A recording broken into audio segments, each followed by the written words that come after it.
Kia ora, I'm Rainbow Witty on behalf of Rainbow Project Media, supporting the voice of the people. We are here in solidarity to film, to document what is about to take place on this historical day, October the 15th, 2011. We are seen in the background here, people assembling to march up Queen Street, up to Aotea Square, where they are going to occupy Aotea Square. Why are they going to occupy Aotea Square? For a different range of reasons. The main reason is against capitalism and how unsustainable it is. We're here to support the voice of the people, Rainbow Project Media. I'm Rainbow Witty, along with Rainbow Raori. Kia ora.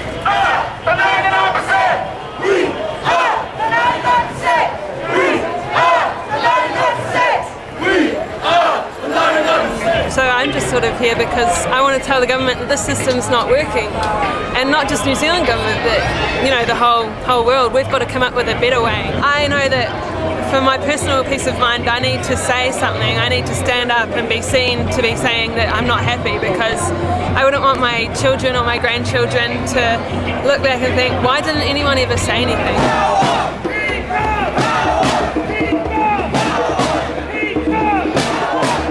So much nasty scumbag, filthy bastards that are freaking ripping everybody off like there's no freaking tomorrow. And I feel so wholeheartedly that there is no option left but to take some motherfucking action, because these scumbags ain't gonna stop doing what they're doing until they own everything. Why do you think every single banking building is the biggest motherfucking building in the city? This is Vincent Eastwood, Mr. News.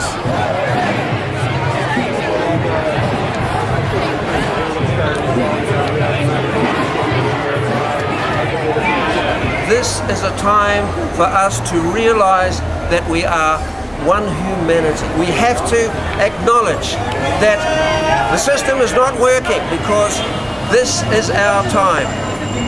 You were born for this time to change it. The light is coming through, the shadow is falling away. Breathe aroha.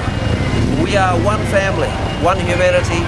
Thank you. Fight back! When workers' rights are under attack! Stand up, fight back! When student rights are under attack! Stand up, fight back! Student rights are under attack! Stand up, fight back! When human rights are under attack! Stand up!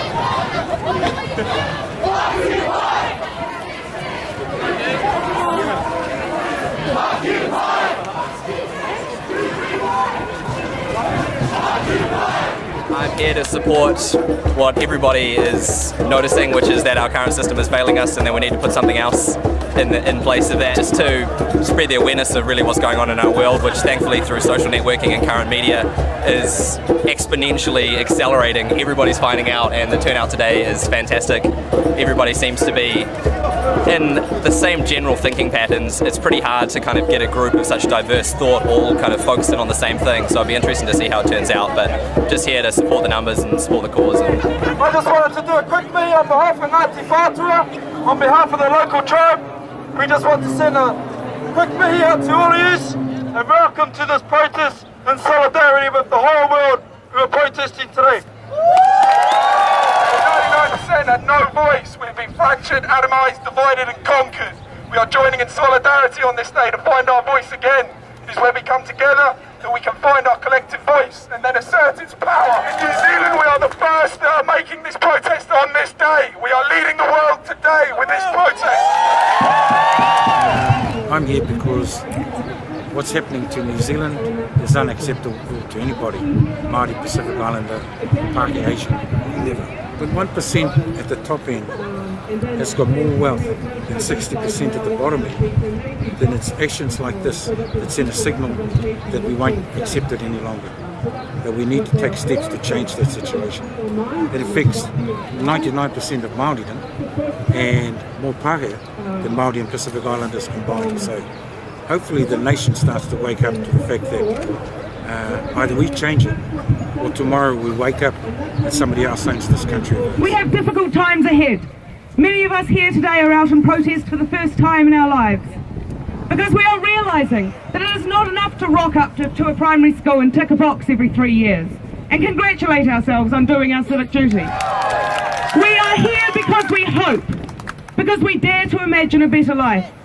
We dare to believe that a more just future is possible. Just by being here, we dare to reject cynicism and apathy and formless dread. We dare to imagine a life driven not by grasping greed and pure self-interest, but one forged in the bonds of love, optimism and mutual respect. My main thing to push today actually is to remember the Indigenous nations around the world, and the fact that we've been fighting colonial imperialism for centuries, hundreds of years, have lost in blood, in land and language, to this very issue, and just to make sure this movement of occupying places of financial downfall remembers the Indigenous people who have been doing that, and how this can be strengthened. From the first point, we make that quite clear. October the 15th, 5 years ago, Tuhoi were invaded by a group not too dissimilar to a terrorist SAS squad. And I come here in solidarity today to seek freedom for those Uruwera 4 that still remain before the courts, and for the people of Rātoki who seek justice. I also come today to stand in solidarity with peoples around the world to recognise firstly that colonialism hasn't gone away. The occupation of Aotearoa occurred post the treaty, when there was a failure to honour the treaty and the guarantee to us of our tino rangatiratanga. This government at the moment's solutions are based on more of the same deprivation and social injustice that has been in place for the last 27 years. I think mana, movement of the people, is actually going to be brave enough to provide real solutions. Solutions which are built around values, simple things: feed our children, full employment, 20,000 houses, the right to shelter for everyone, whether you're poor, a middle class or a lower income family. The right to actually be valued with dignity as a human being in society. The desire to actually do away with unemployment and not make it a structural outcome of the adjustment programs which actually redistribute the wealth to the rich while the poor remain poor. So I think those are the kinds of policies that will change, but they will only change when there are strong advocates inside Parliament and outside Parliament. That's why the movement is such an important part of what I think mana offers. Mana isn't just for advocates in Parliament, it's people like those here today in the General Assembly seeking social justice, social well-being and economic justice for all of us. I'm here because I'm a part of the 99%, and we're sending a message today that the 1% has to stop being greedy and running the planet for greed rather than need. We want as many people as possible to come down to our occupation at Aotea Square in central Auckland City. Google it if you don't know where it is. You're welcome to come for an hour, a day, a night, a week, definitely. occupyauckland.org, so that's occupyauckland.org. And that's where most of the information is. It's a growing thing, so if anyone wants to help with the website, you know, everything's up for the moment. Our key demand is people and planet before profit. But the thing is, this is an ongoing, developing process. It's not everything happens straight away. I mean, that's part of the point. Okay, so it's a participatory democracy. So the decisions will be made in the General Assembly, but already today we had some motions passed. We're in solidarity with Ngāti Porou and the people of Tauranga, where the spill is devastating, people's livelihoods and families. We've passed a message of solidarity to the Wall Street occupiers and the movement around the world, and we've also recognised Ngāti Whātua as the people of this land, and that this is already occupied land. Well, it's a big crowd today, and I think it's a crowd of people who are sick of the fact that we've got 99% of the world, in fact, working hard, and but in fact getting worse off, while the 1%, the other 1%, are becoming even more obscenely wealthy. I mean, in New Zealand last year we had just 150 of our wealthiest citizens got an extra $7 billion in income, and that's obscene in a country where we have hundreds of thousands of kids living in poverty. John Key is one of the people in that 150 wealthiest New Zealanders.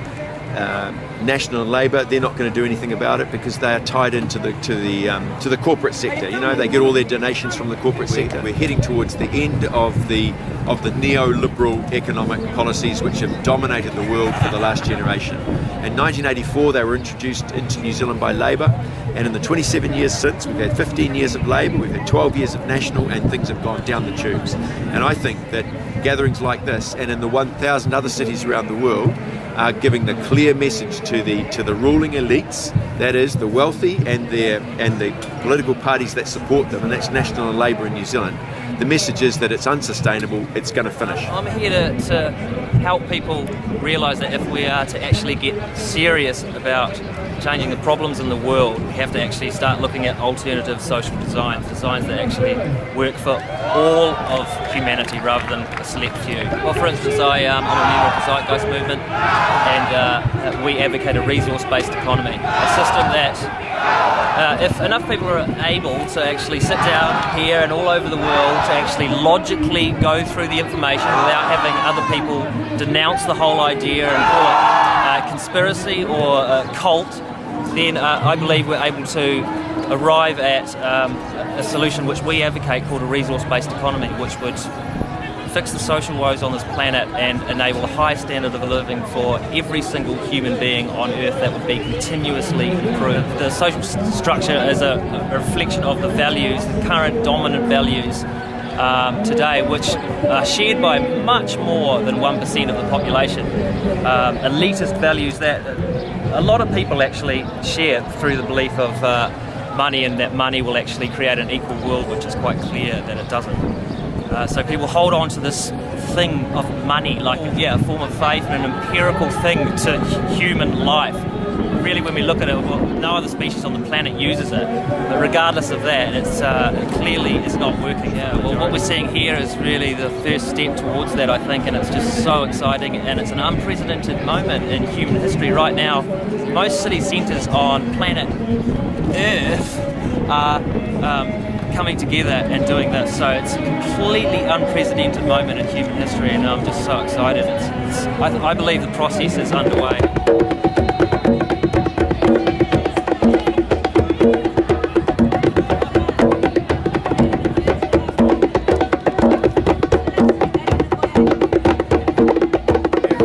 Aotea Square. In the background here you can see people already camping and occupying the land which they have got consent from the Ngāti Whātua tribe to be here. We have people setting up their tents, we have people here who are collaborating.